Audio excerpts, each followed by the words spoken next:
What if the most ordinary food sitting in your refrigerator right now, one that costs less than $1, one that humanity has consumed at breakfast for thousands of years, has been quietly helping you control your blood sugar, or silently sabotaging it? That is the question we are going to explore today. And the answer does not come down to whether you eat eggs or not. It depends on a very specific set of decisions you make around this food. Decisions so small, so seemingly insignificant, that most people with diabetes never think twice about them, and yet these tiny choices can mean the difference between a fasting blood sugar of 9.2 mmol in the morning and a stable blood sugar of 7.2 mmol every single day. This is not magic, it is biochemistry, and I am going to explain it to you clearly. I have spent several years working at the intersection of nutrition science, aging, and metabolic health, specifically supporting adults over 50 who are managing type 2 diabetes and who want to live with real energy, real mental clarity, and real control over their numbers. Today, I want to have an honest, straight-talking conversation with you, one stripped of old myths and outdated fears. A conversation grounded in current science and in the concrete results I have observed in real people. And I am warning you right now, stay until the end, because I am going to share a concept around the timing of egg consumption that almost nobody discusses. It concerns your body's natural morning hormone cycle. And once you understand it, the way you approach breakfast will never be the same again. 1. What diabetes really does to your body and why eggs change everything. Let us start from the beginning, because the vast majority of confusion around eggs and diabetes comes from a fundamental misunderstanding of how the diabetic body actually works. Here is the truth that is too often glossed over. When you have type 2 diabetes, your primary problem is not necessarily that your pancreas is not producing enough insulin. In fact, many people with type 2 diabetes produce a normal amount, or even more than normal. The deeper problem is that the cells in your muscles, your liver, and your fat tissue have become resistant to the insulin signal. Your body is shouting the message, but the cells have turned down the volume. They have gone partially deaf. Why does this matter when it comes to eggs? Because what you eat for breakfast, and more specifically how much protein you pair with carbohydrates, has a direct and measurable effect on how sensitive your cells remain to insulin throughout the rest of the day. Research consistently shows us that consuming high-quality protein in the morning helps reduce what scientists call the postprandial glucose spike. That is the sharp rise in blood sugar that occurs after a meal. Protein works in two powerful and complementary ways. First, it slows gastric emptying. This means food leaves your stomach more slowly and sugar enters your bloodstream more gradually, like a slow controlled drip rather than a sudden flood. Second, certain amino acids in protein, particularly leucine, which eggs are especially rich in, actually stimulate the pancreas to release insulin in a more timely and proportionate way. In other words, protein helps your insulin response become more precise rather than chaotic. 2 large eggs contain approximately 12 to 13 grams of complete, high-quality protein. Complete means they contain all 9 essential amino acids your body cannot manufacture on its own. And here is what makes eggs particularly remarkable. Their glycemic index is essentially 0. They do not raise blood sugar on their own, not by a single point. But, and this is critical, that 0 only stays at 0 if you handle them correctly. The moment you start frying them in butter, stacking them on white toast, or pairing them with sweetened juice, that protective power begins to erode, not because the egg changed, but because what surrounds it changed. 2. The truth about cholesterol. Everything you were told was wrong. Let me now address the elephant in the room, cholesterol. Because I know what some of you are thinking right now. You were probably told 10 or 15 years ago by a well-meaning doctor that eggs raise your cholesterol and are dangerous for your heart. And if you are living with diabetes, which already increases cardiovascular risk, you took that advice seriously. You gave up eggs. You switched to oatmeal and fruit. You thought you were making the safer choice. Here is what the science tells us today, and I want you to hear this clearly. For the vast majority of healthy adults, including most people with type 2 diabetes, dietary cholesterol, meaning the cholesterol you consume in foods like eggs, has a minimal effect on your blood cholesterol levels. The real drivers of harmful LDL cholesterol are refined carbohydrates, added sugars, and trans fats, not eggs.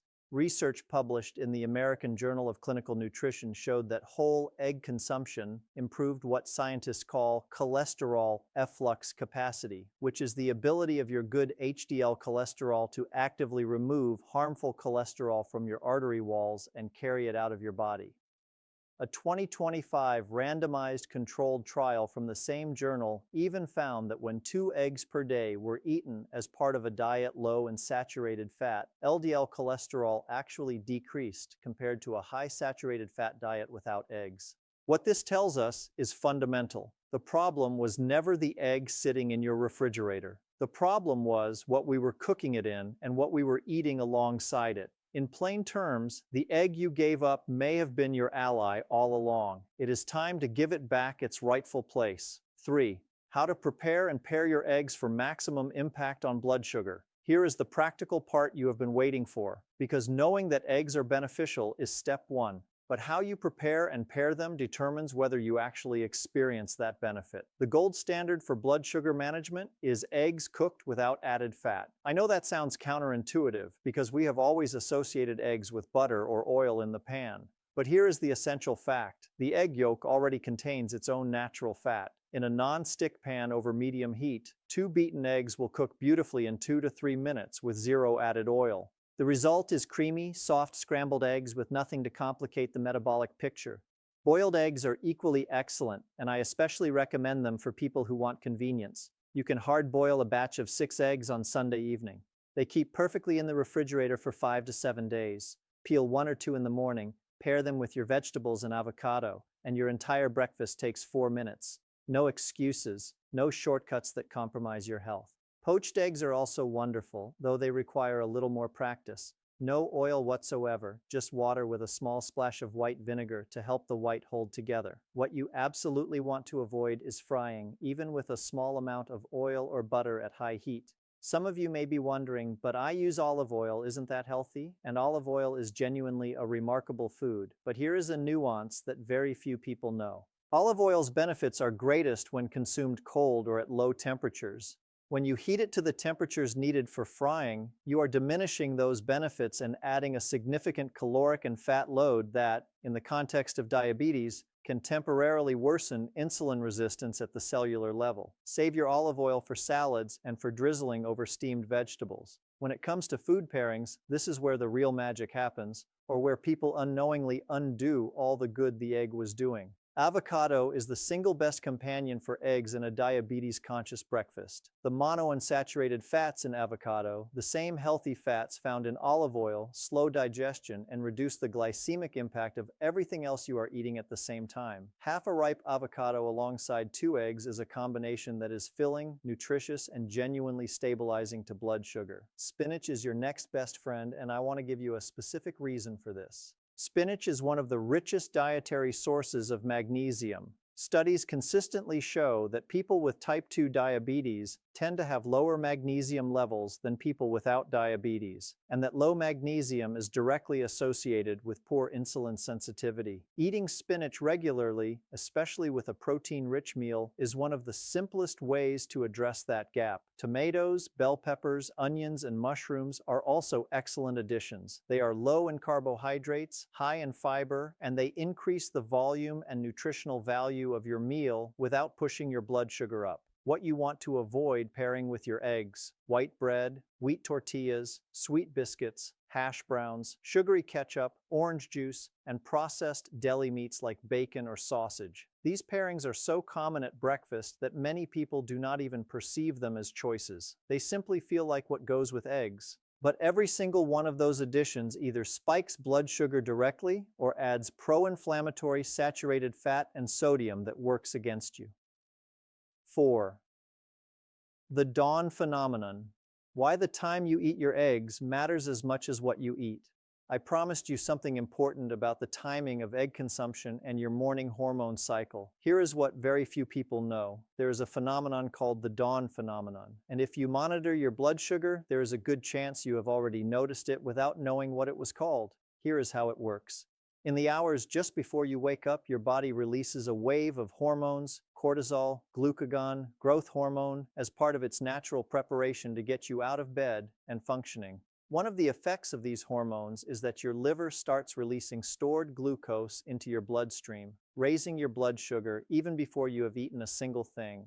In people without diabetes, the body simply produces a little more insulin and handles it quietly. In people with type 2 diabetes, that early morning glucose release can push fasting blood sugar significantly higher than it was at midnight. Now here's the critical connection to eggs. What you eat for breakfast either amplifies or dampens this morning cortisol glucose cycle for the rest of the day. A high carbohydrate breakfast essentially layers another glucose load on top of the one your liver already delivered. A high protein breakfast, with eggs as the star, sends a calming signal to your metabolic system. It feeds your muscles without triggering additional insulin surges, and it dampens the inflammatory response that cortisol can trigger. The practical implication is simple and powerful. Eat your eggs within 30 to 60 minutes of waking up. Do not let that morning cortisol window run unchecked. Give your body protein early, and your blood sugar curve for the rest of the day will be measurably flatter. This is one of the most underestimated interventions in type 2 diabetes management, and it costs nothing. And there is an even less known dimension, the evening strategy. When you consume a significant carbohydrate load in the evening, your liver has an abundance of glucose to work with overnight, and it tends to over-release stored glucose in the early morning hours. But when you replace that carbohydrate-heavy evening meal with a protein-centered one, particularly eggs, your liver's overnight behavior changes. It has less glucose to work with, so its early morning release is more measured and controlled.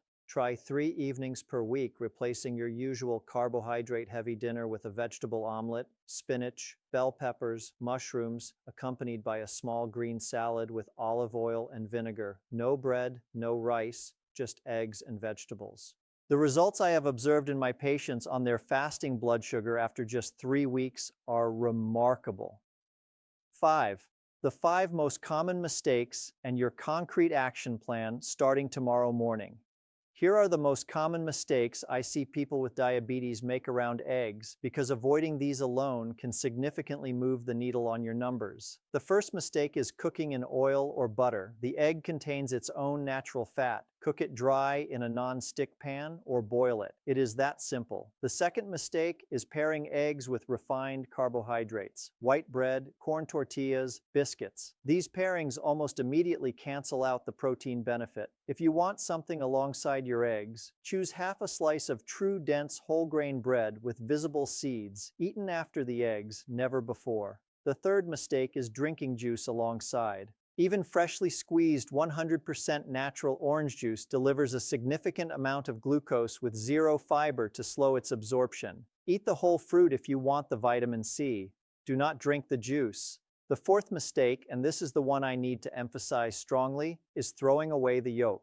The egg yolk contains choline for liver health, vitamin D for insulin sensitivity, lutein and zeaxanthin for eye protection, and B vitamins for nerve function. People with diabetes need every single one of those nutrients. Eat the whole egg, always. The fifth mistake is eating eggs too late in the morning. Remember the dawn phenomenon.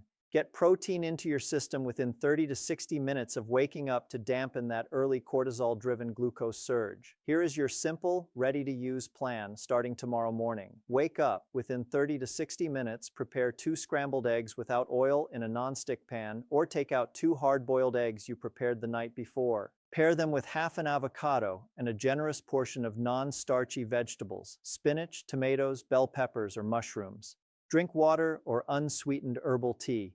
Eat the eggs and vegetables first. If you need a small piece of bread alongside, have half a slice of seeded whole grain bread last, after the eggs. That is it. Nothing exotic, nothing expensive, nothing that requires a special trip to a health food store. For a mid-morning snack, if you need one, a single hard-boiled egg with a small handful of walnuts or almonds is your most blood sugar stable option. It will hold you through to lunch without a crash. What this approach accomplishes goes far beyond the numbers on your glucometer. It gives you back something even more precious, a sense of agency over your own health. Many of the people I work with tell me they used to dread their breakfast because they already knew their blood sugar was going to be high, without ever understanding why despite all their efforts. When you finally understand the mechanism, when you have the right information, fear gives way to confidence. Your body is not your enemy. It is doing its best with the signals it has been given. When you give it better signals, the right protein at the right time, paired with the right foods, it responds, sometimes faster than you would ever expect. One final and essential point before we close. If you are on insulin therapy, a significant change like adding high-protein meals in the evening can affect how your insulin works overnight. I strongly encourage you, before implementing these dietary changes, to discuss them with your doctor or endocrinologist. Tell them what you are planning. Ask them whether any dose adjustments might be needed. Good communication with your healthcare team is not optional. It is an integral part of the strategy. Start tomorrow morning. 2 eggs cooked without oil, half an avocado, a generous pile of vegetables. Eat within an hour of waking up, then come back here next week and tell me in the comments how your numbers have changed. This content is provided for educational and informational purposes only. It does not replace the personalized medical advice of your doctor or healthcare team. Always consult your physician before making changes to your diet, especially if you are taking medication for diabetes or any other condition.